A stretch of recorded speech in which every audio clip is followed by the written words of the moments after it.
Today we're going to be talking about how to separate Maaser and Terumah from fruits that people have in their garden, and also Hafrashas Challah, how to separate challah when making bread. The reason I'm discussing both of them at the same topic because they are very similar, and I find that women know how to do Hafrashas Challah, but they're very nervous about doing Maaser and Terumah, and men are very comfortable about doing Maaser and Terumah, but they are very uncomfortable and scared to do Hafrashas Challah. In reality, they are both very similar and almost the same thing, and that's why I'm putting them together so you can see how similar they are. The difference between Hafrashas Challah is that we're only going to be removing Terumah from it, only one step, while by the fruits and the vegetables, we're going to be doing two steps. My name is Rabbi Shmuel Katz, and I give shiurim for smicha. It can be found here at Yeshiva Chonen Das, and it can be found online at rbssmicha.com. RBS stands for Ramat Beit Shemesh, semicha.com. You can find all my shiurim, and right now we're discussing the halachas of Maaser and Terumah and Hafrashas Challah. Okay, let's begin. Just so you should know, everything here at the table is tevel. Tevel means that you must make a bracha when separating the Maaser and Terumah or separating the challah from the dough. Tevel is an Aramaic word made up of two Hebrew words, tov, lo. Tov means good, lo, it's not good. You're not allowed to eat from anything at this table, and if you would, in the time of the first Beis Hamikdash, when things were d'oraisa, you would get punished by death. Misa b'dei shemayim. Today, unfortunately, we do not have all the Jews living in Israel, it's only the Rabbanon, but it's still forbidden to eat any of these things on this table without separating Maaser and Terumah, and a bracha must be said when doing tevel. This is different than when one buys fruit and vegetables in a shuk where they're not sure, which they will still separate Maaser and Terumah, but a bracha is not required. Okay, let's start with the Hafrashas Challah. The reason I like to start with this is because many women are very comfortable with this. We're only going to do one step here. We only need to remove the Terumah from here. This halakha applies both in Israel and outside of Israel. The reason the rabbis made this rabbinic everywhere in the world is because bread represents a person's parnasa, it represents a person's food, and the rabbis wanted to instill spirituality into our food, and therefore, when you eat the bread in a Jewish home, not only are you eating food, you're also being sustained spiritually. This is also why this mitzvah was given to women to do, because women are the akarat habayit, they're in charge of the home. Not only are they in charge of taking care of the children, but they're in charge of actually making sure everyone is religious in the home, instilling in spirituality religious into everyone's in the home, and therefore things that are related to the home, it is upon the woman to do. Like a woman lights candles, a woman separates challah. Now these things are equally applicable to men, but the woman does it because it's the woman's job to make sure her house, her family grows up religious. Okay. So when we're going to separate the challah, we only need to take a kazayas, a small piece. A kazayas is about the size of a matchbox. That's all we need to take. Since today we do not give it to Kohanim to eat, it's going to be burnt or destroyed or getting rid of in a proper way, we only take a small amount. Now it happens to be, in the time when the Kohanim would eat the challah, would eat it when they were tohar, so a regular person would take 4% of their dough to give it to the Kohen to help support Torah learning. And that was the matana of the Kohen. Today, since Kohanim are not Torah anymore and they cannot eat it, so we're going to burn it. But since normally they would take 4%, it is very common custom that women daven at this time and they give tzedakah before doing this mitzvah, which is upon the woman, and she will daven that her children grow up religious and they grow to be Talmid Chachamim and learn it in Torah. So let's begin doing Hafrashas Challah. What we're going to do is we're going to take a piece the size of a kazayas, not so big. Now, it doesn't have to be exactly a kazayas. If you want to do more, do less, it's not so important. Really, the mitzvah is only a mashu. The rabbis said we should use a kazayas so that is something of significance. Since we're having so much dough here, we should use something of significance. So I'm going to take a piece of dough. This is definitely more than the size of kazayas that could fit in my hand. And now, before doing the bracha and saying it, I like to tell you that there are 3 different ways. So if you're a lady and I'm not doing it the way you normally do, don't get upset. There are different customs. The Sephardic custom generally is to make the bracha first and then put your hand and take the dough. Many people, what they do, they take the dough out of the hand and then they'll make the bracha. What I do, and this my wife does, is that she takes a piece of dough, the size of kazai, she puts it back in the dough, she then holds onto the dough in the pot, and then she makes the bracha. Now I have to tell you, everyone in the audience, when I make a bracha, you can answer Amen. If you're listening to this video, please do not answer Amen, as you're not allowed to answer Amen to a bracha said on a video. So I'm going to go ahead and start with the bracha. Again, anyone in the room can answer Amen. If you're watching the video, please do not. I'm holding the dough. I'm putting it in the dough, so it's together. Baruch atah Adonai Eloheinu melech haolam asher kiddushanu mitzvotav v'tzivanu la'afrish challah min ha'isa. I have separated challah from the dough. Now, not everyone says the word min ha'isa from the dough. Some say the word challah. In fact, if you're Sephardim, you'll probably say the bracha la'afrish truma, because in reality this is truma. And I will pick it up and I will now say harei zu challah. Now that this is challah, this can only be eaten by a Kohen who is tar, and therefore, since Kohen are not tar, we're going to dispose of it in a proper way, and we're going to put it in a tin foil. We single wrap it, and my house, the custom is to double wrap it, and then we're going to burn it in the oven. The reason we double wrap it is because we want to make sure that it does not get mixed in with other food, because this is forbidden to eat. This is holy, so holy that it has the same status of being treif. A person who is not tar, is not a Kohen, is forbidden to eat it, and would be an aver if he ate it. So this is going to be burnt, and we'll put this aside. This is also a very good time for a woman to daven, for the children, for her husband to learn Torah, to become spiritual. Again, what she does is she has just made this dough from regular mundane bread that people eat in something holy, and now gives her family spiritual nourishment. At the table, I've asked people in my shir to bring things from their trees. Here I have grapes. Here I have either oranges or grapefruits. Here I have lemons. And here, believe it or not, I have actual grape juice. Someone actually made grape juice from the grapes. Now I can verify that all the fruits on this from here on the table is from a tree that's grown in Israel, and it's more than 4 years old. I say more than 4 years old because the first 3 years, whether you live in Israel or America, London, is Orla, and it's forbidden to eat. On the 4th year, here in Israel, it's called Rabbi, and it can be redeemed and eaten. In Chutz La'aretz, it doesn't apply. But Maaser and Terumah only begins from a fruit that is from the 5th year and onward. So all these fruits here are from trees that are more than 4 years old here, grown in Israel.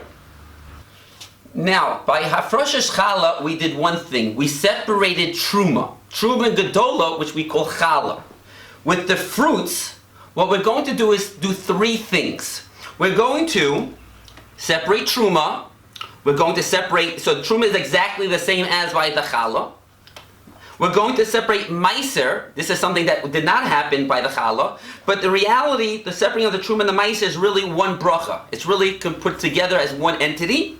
And then the third thing we're going to do, and this is different, is we're going to take a piece from here and discard it like we did by the Challah. But the third thing is a second bracha, which is to redeem the Maaser Sheni. Meaning there's a certain type of Maaser that could be in the fruits that can only be eaten in Yerushalayim when a person is tar in the time of the Beis HaMikdash. Since today we're not tar, we do not have a Beis HaMikdash, what it is done is it is redeemed onto a pruta. So what you will need if you do this at home, you will need to have a coin. This is something I keep at home. You can look at it. It's a coin, it's an envelope with a coin inside. I change it every 3 years, because every 3 years you have to get rid of it. If I open it up, you will find in here a 10 shekel coin. Now, a 10 shekel coin, how many prutas? You know, every time I'm going to redeem something, I need to redeem it on a pruta. Pruta is based on the value of silver. It's about 5 agrot to 10 agrot, depending on the price of silver. So I have here 10 shekel. I wrote here that this is good for at least 100 times. See, it's 100 times. Every time I do redeem it, I put another line on the paper saying that I've done it. And when it gets to 100, then I know that this coin is filled up, technically speaking, and has to be destroyed. Reality, I never destroy 10 shekel because I am careful of my money. What I'll do with the 10 shekel coin when it's filled, I will redeem this 10 shekel coin onto a 10 agura coin. And the 10 agura coin, I will then dispose and destroy. You can throw it into the Dead Sea. What I do is I take a hammer and I break it in half. Don't tell the Israeli government because I don't know if it's legal. But again, if you're going to separate Maaser and Terumah, so you're going to need to do 2 steps. The 2 steps that you need to do is you're going to have to separate a certain portion, and 2, you're going to need to have a coin to redeem the Maaser Sheni or the Rabbi on. So I'm going to put this 10 shekel coin back in this envelope. If you do not know how to do this, I don't know why you wouldn't know how to do this. It's very simple to put a coin in an envelope. It's not that hard. But there are many great organizations out there where you give them an annual fee and they have a coin for you. And they do other things as well that make things a little bit much nicer. Okay, so let's practically separate the Maaser and Terumah. There are 4 things in front of me. Since I'm going to make a bracha, I'm going to do all of them at one time. How do I do it? Very simple. I have to separate 1.1% of each item, and then I'm going to redeem it onto coin. Those are 2 steps.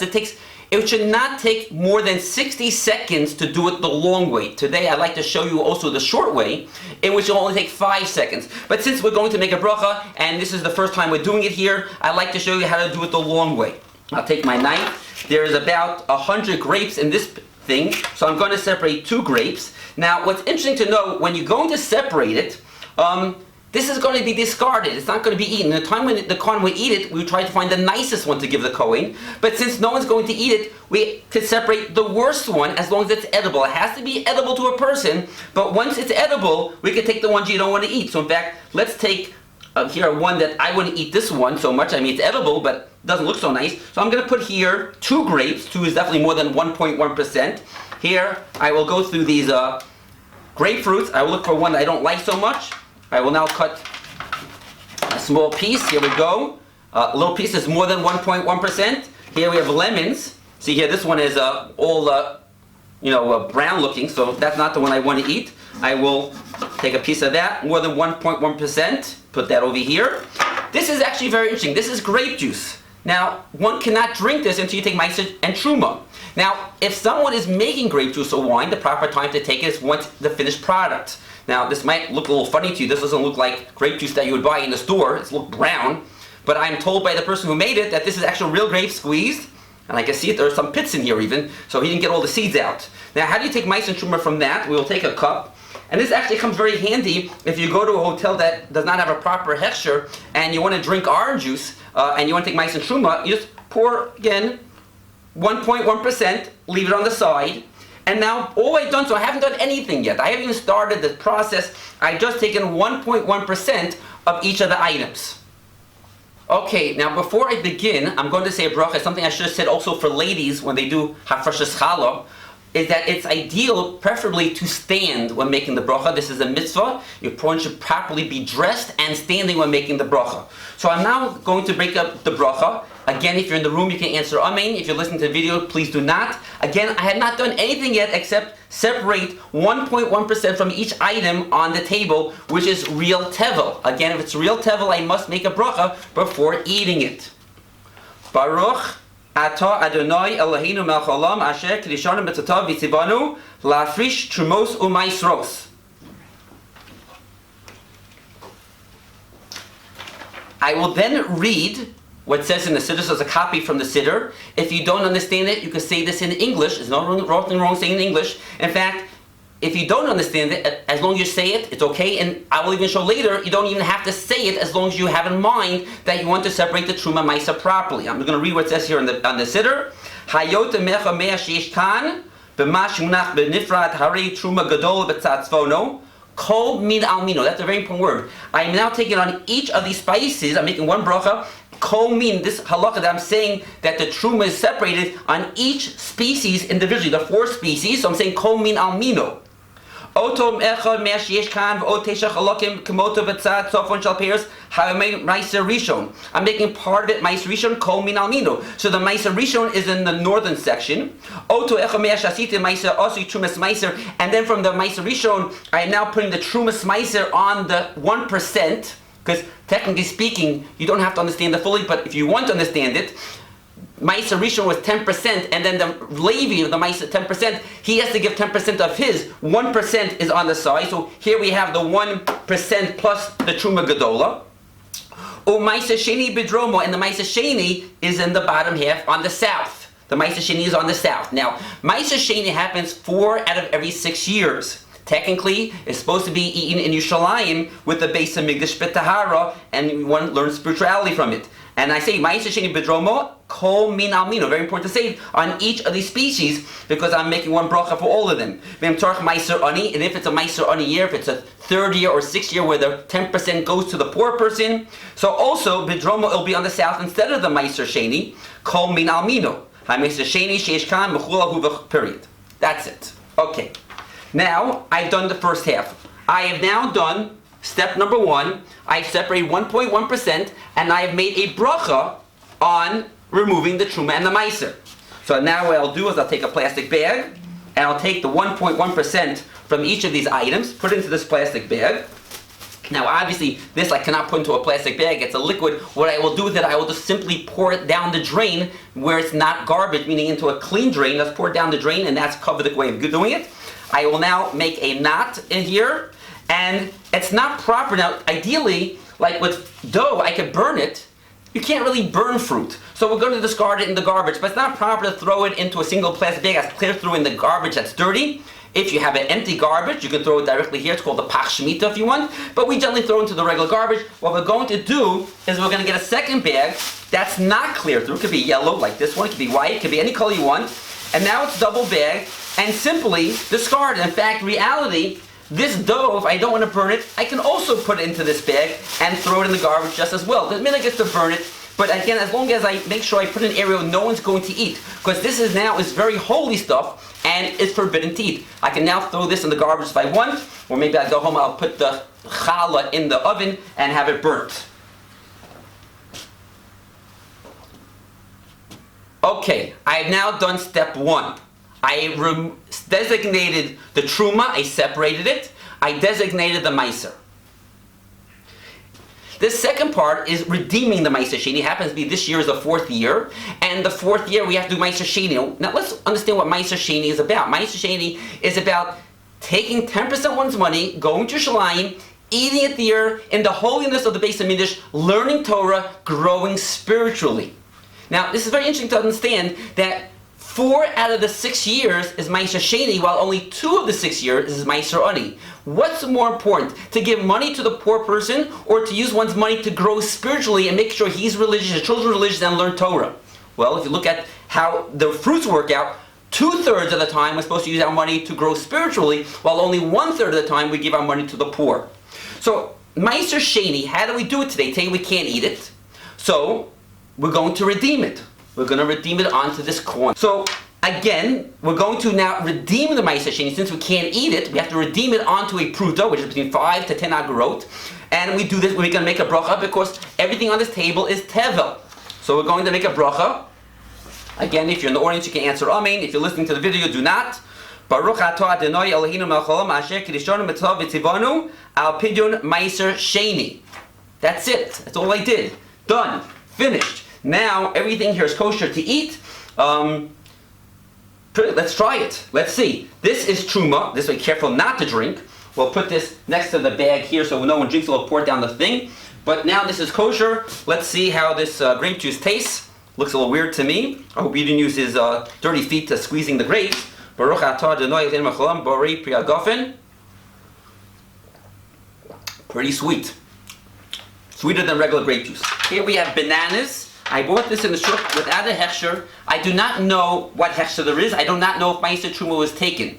Now, chances are it was, because most fruits and vegetables in this country go through the Tenuva factory, and Tenuva separates Maaser and Terumah. But I don't know, and therefore, if I'm going to eat a banana from here, I need to separate Maaser and Terumah.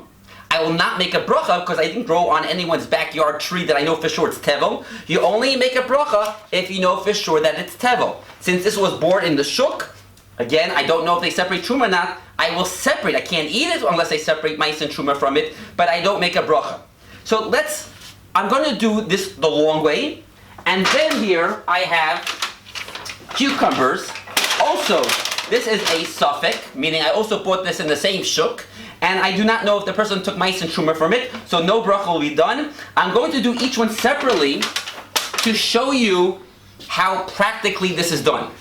With the bananas, I'm going to do the long way. The long way is, I take my knife, I need to take 1.1%, so I'll cut off a little bit here. Okay, that's more than 1.1%. In this case, I do not need to give the Levi anything because I don't know for sure if I need to take some Maaser and Trumah, so if I definitely don't have to give the Levi. But I can eat it while the Terumah or Terumah's Maaser is involved. So what I'll do is I'm going to do the long way. I'll cut off 1.1%. I will get to my siddur. I will open my siddur and I'll simply say the words. You can say this in English or Hebrew. No bracha is said. You simply say, Hayotim echa me'er sheyesh kan harei Terumah gadol b'tzad tzvono. Oto echa me'er sheyesh kan v'otei shechalokim k'moto b'tzad tzova shal peiros harei Maaser rishon. Oto echa me'er shasiti Maaser sheni asu Terumah's Maaser. Maaser sheni b'dromo shal peiros. V'em tzorach Maaser oni yeh Maaser oni b'dromo shal peiros. Okay, that was step 1 done.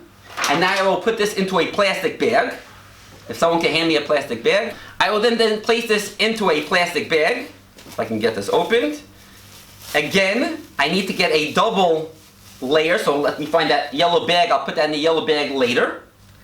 And that was step 1. Step 2 is I have to take the podeh, redeem the Maaser sheni onto this coin. So what I'll simply do, I have my envelope. My envelope says on it, Terumah or Maaser. There's a coin for 10 shekel. I've only done it 3 times.